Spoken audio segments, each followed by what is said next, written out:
Challenging star Darshan ನಟನೆಯ ಗಂಡುಗಲಿ ಮದಕರಿ ನಾಯಕ cinema ಭಾರಿ ನಿರೀಕ್ಷೆಯನ್ನ ಹುಟ್ಟಿಸಿದೆ. ಸಿನಿಮಾ ಯಾವಾಗ ಸೆಟ್ಟೇರುತ್ತೆ, ಚಿತ್ರಕ್ಕೆ ಹೀರೋಯಿನ್ ಯಾರು ಆಗ್ತಾರೆ ಎಂಬ ಕುತೂಹಲ ಎಲ್ಲರಲ್ಲೂ ಕಾಡುತ್ತಿತ್ತು. ಆದರೆ ಇದೀಗ ಸಿನಿಮಾ ಕುರಿತು ಸರ್ಪ್ರೈಸಿಂಗ್ ಸುದ್ದಿಯೊಂದು ಸಿಕ್ಕಿದಂತಾಗಿದೆ. ತಮಿಳಿನ ಸ್ಟಾರ್ ನಟಿ ಕೀರ್ತಿ ಸುರೇಶ್ ಅವರು ದಾಸನಿಗೆ ಹೀರೋಯಿನ್ ಅಂತ ಕೆಲವು ಸುದ್ದಿ ಮೂಲಗಳಿಂದ ತಿಳಿದು ಬಂದಿದೆ. ಹೌದು, ಗಂಡುಗಲಿ ಮದಕರಿ ನಾಯಕ ಸಿನಿಮಾಗೆ ನಾಯಕಿಯಾಗಿ ತಮಿಳು ನಟಿ ಕೀರ್ತಿ ಸುರೇಶ್ ಬರ್ತಿರೋದು ಕನ್ಫರ್ಮ್ ಆಗಿದ್ದು, ಕೀರ್ತಿ ಸುರೇಶ್ ದರ್ಶನ್ ಜೊತೆಗೆ ನಟಿಸೋಕೆ ಗ್ರೀನ್ ಸಿಗ್ನಲ್ ಅನ್ನ ಕೊಟ್ಟಿದ್ದಾರೆ.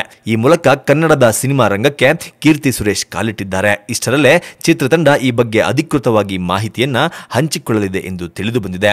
ಚಾಲೆಂಜಿಂಗ್ ಸ್ಟಾರ್ ದರ್ಶನ್ ಅವರ ಹುಟ್ಟುಹಬ್ಬದಂದು ಗಂಡುಗಲಿ ಮದಕರಿ ನಾಯಕ ಸಿನಿಮಾದ ಫಸ್ಟ್ ಲುಕ್ ರಿಲೀಸ್ ಆಗಿತ್ತು. ಸದ್ಯದಲ್ಲೇ ಚಿತ್ರದ ಮುಹೂರ್ತ ಸಮಾರಂಭವು ನಡೆಯಲಿದೆ. ಕೀರ್ತಿ ಸುರೇಶ್ ಮಹಾನಟಿ ಚಿತ್ರದ ಮೂಲಕ ತಾವೊಬ್ಬ ಅದ್ಭುತ ನಟಿ ಅಂತ ತೋರಿಸಿಕೊಟ್ಟಿದ್ದರು. ಮಹಾನಟಿ ಸಿನಿಮಾ ನೋಡಿ ಇಂಪ್ರೆಸ್ ಆಗಿರೋ ನಿರ್ದೇಶಕರು ಈ ಐತಿಹಾಸಿಕ ಸಿನಿಮಾಗೆ ಕೀರ್ತಿಯೇ ಸರಿ ಅಂತ ಸೆಲೆಕ್ಟ್ ಮಾಡಿದ್ದಾರೆ. ಈ ಮೂಲಕ ದಚ್ಚು ಕೀರ್ತಿ ಕಾಂಬಿನೇಷನ್ ನೋಡೋ ಭಾಗ್ಯ ಅಭಿಮಾನಿಗಳಿಗೆ ಸಿಕ್ಕಿದ್ದು ಚಿತ್ರದ ನಿರೀಕ್ಷೆ ಇನ್ನಷ್ಟು ಡಬಲ್ ಆಗಿದೆ.